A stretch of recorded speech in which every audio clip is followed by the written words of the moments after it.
Hi everyone, Lisa Haven here, and I've got a very important report to share with you guys, and that is this. You are being distracted right now, and I think really we have been distracted for the past 5 to 10 years, but more recently they have thrown so many distractions in our face, from the COVID-19 pandemic to the radical, craziness in our streets with Antifa and BLM, to even we also have the distractions coming from the cancel culture, where they're literally honed in on, canceling everyone and everything. Well, the biggest distraction that is happening right now that all eyes are off of, but all eyes need to be centered on, is the Great Reset. Now, I've talked about this in great detail over on Restricted Republic. By the way, if you're not there, you got to get there. Right now, we have that special lockdown. I'm going to end it soon, but it's $50 for an entire year. I've never done that, but this is where you're going to get real information about what's going on, because I'll be frank with you, there's only so much we can say, and I don't know how long I'm going to be on this platform, so get to Restricted Republic before it's too late, because it will be. But I've been expanding on over at restrictedrepublic.com. But with that, here's the thing.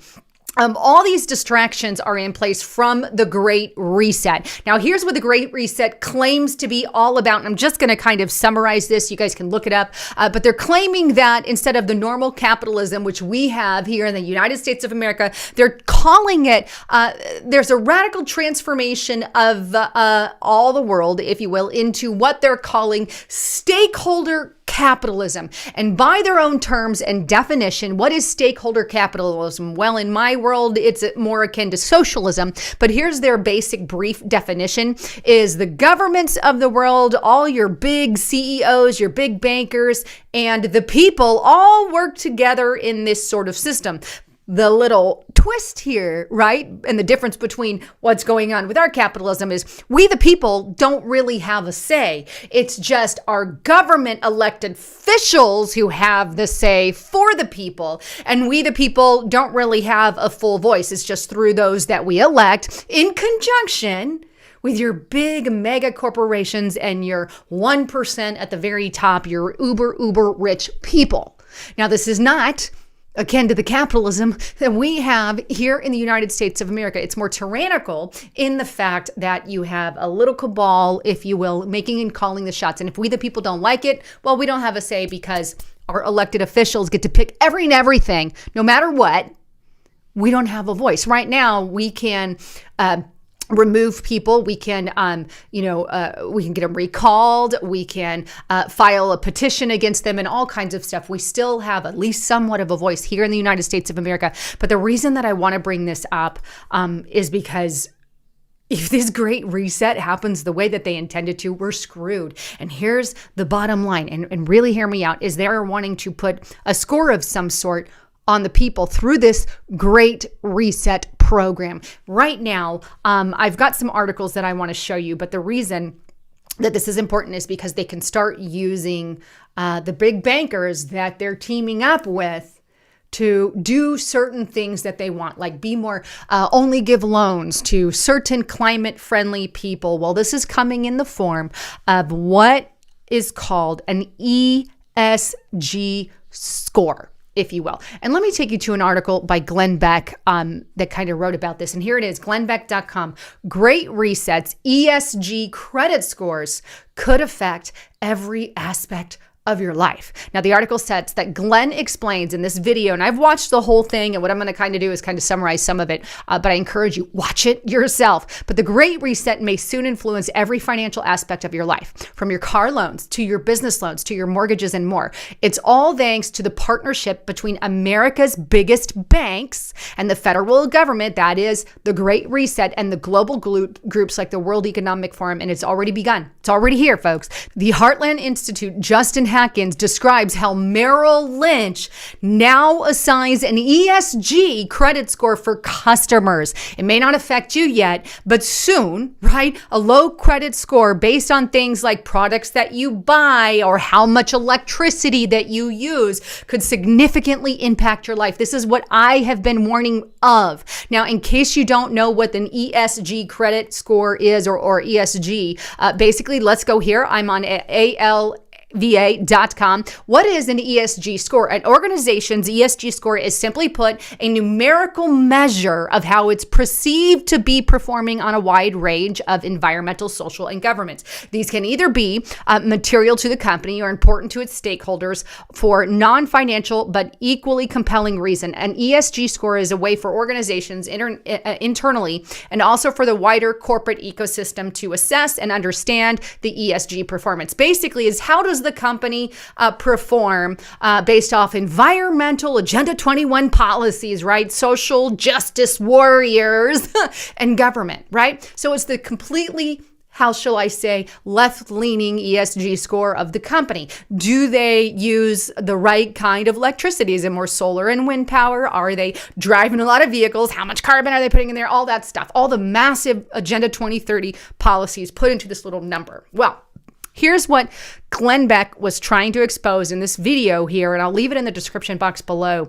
But basically, a guy that he knows, that the Heartland Institute's Justin Hatkins, right? Merrill Lynch basically sent him this flyer here, or it's a notice, I should say, here, and you could barely see it because I took it a screenshot off of Glenn's video. But basically, he was assigned as a guy who just invests in certain companies, and all these certain companies that he invests in have a certain score, right? They have a certain score, ESG score.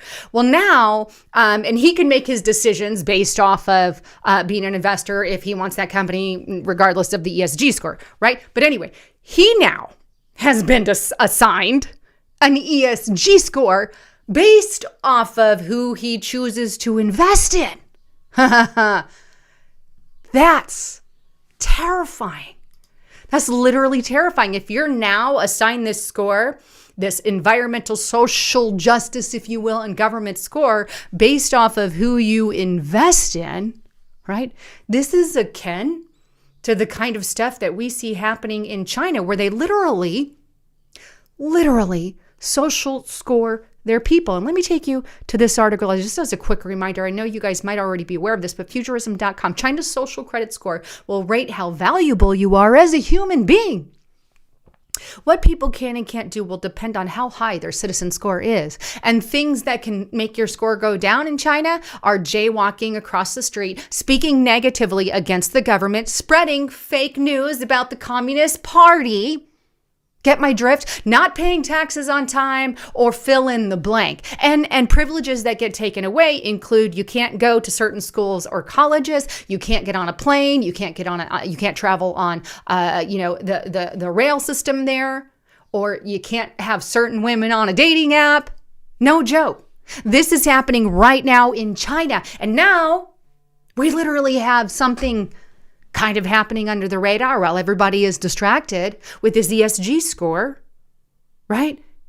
Coming to the United States of America via the Great Reset. We already have this going on with the ratings of companies, but now to turn that into the people who invest, now the investors, if you will, people who just want to, have their 401k and invest in certain areas, right? Or whatever, because a lot of us have 401ks or IRAs or fill in the blank or whatever. If we get to choose if we want to play the stock market or anything. Now we're assigned a score on who we're investing in. Imagine what banks can do with that information. I mean, they'll turn down loans. Hey, you're investing in things that we don't particularly care for or like, so we're just going to deny you that car loan. Because why? Because you have a very low rating because you're, I don't know, say you wanted to invest in a gun company. Guns. Guns. You wanted to invest in some kind of gun store or fill in the blank. And they got a very low ESG rating very low. But if you say, screw it, I just want to invest in that company anyway, now they're going to impact your score. And as a result, banks can start denying you that mortgage, that loan. What would that do? That would put gun shops out of business. Maybe you have too much power coming from a nuclear plant. Now we got to shut you down or whatever the case may be. So now we get to suffer as a hole with, I don't know, rolling blackout kind of stuff if our grid doesn't suffice, or maybe you use too much electricity in your work or whatever. Oh, you got a bad ESG score and people investing in you. So it completely makes it where the people investing in these companies really don't want to or can't, and all these companies end up falling and going under. Then you're only left with the radical, more green agenda organizations. I mean, that would get rid of, the Second Amendment rights here in the United States of America. Easy peasy. And this is already happening. I've already warned you this little thing about Biden. I got to bring it back up. This here, thefederalist.com, and I've talked about this on Restricted Republic. This is why you got to get over there, folks. And I'm just being honest, but I really got into this in detail, so I'm going to skim it, right? Biden administration prepares way for banks to refuse service to Democrat enemies. Well, how did they do that? Well, through Operation Choke Point 2.0, which basically by abusing powers of federal regulations, Operation Choke Point 2.0 is going to stifle bipartisanship, unity, and the healing that Biden claims to desire. Among the record-breaking number of EOs taken by Biden was one related to a little-known, frightening Obama-era program called Operation Choke Point. The program has been dubbed under former AG Eric Holder, uses the power of the federal government to target legal yet left disfavored businesses, including gun sellers, pawn shop, and short-term money lenders. In other words, President Trump tried to get rid of this, but Biden said, no, we're just going to push it through, keep it going, and allow it all to happen to businesses. But basically they can say, we're not going to finance that business because they're not enforcing the green agenda, or because they sell guns, or because their social justice score doesn't really add up. Yeah, it's here. It's already here in a way, shape, or form. And let me show you this little bank here, right? This is bank. Agglomerated Bank. What's Agglomerated Bank? Let me show you Wikipedia right here. Agglomerated Bank is an American financial institution. It is the largest union-owned bank and one of the only unionized banks in the United States. And they are majority owned by Workers United and SEIU. If you've learned anything about SEIU and SEIU affiliate, then you know, bad, bad. My alarm bell starts ringing. But this union bank, as they deem it, the largest union-owned bank, look what they have here on the very front page. Climate change and sustainability, right? Climate change is a real threat to our problem and must be addressed with bold solutions directed by those on the front lines. Like we do not lend fossil fuels to certain companies kind of thing. How they commit to their business practices via the Paris Climate Accord, right? And all of that, and how they particularly target their financial business dealings to only specified clients who want to follow fill in the blank protocol. Now, I'm really scratching the surface here. I encourage you, check out the video where Glenn Beck really dives into it. But after I heard it, I'm like, I have to do a report on this because this is massively huge. Really is huge. We've got a major problem going on.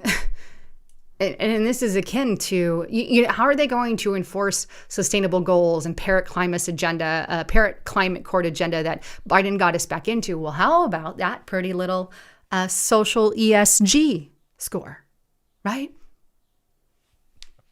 Already on businesses, now it can go to investors, and who knows who else it files on or funnels to. And if your score's too low, no loan for you. Imagine the world under that. Democrats wouldn't have to pass any laws to get rid of gun shops. Green Agenda took care of it. Green Agenda took care of all those little piecey companies, that are more Republican in nature they didn't want anything to do with. That's why we need to pay close attention to what's going on with this great reset agenda. It is an actual reset under a pretense that you may not like. You may not like it.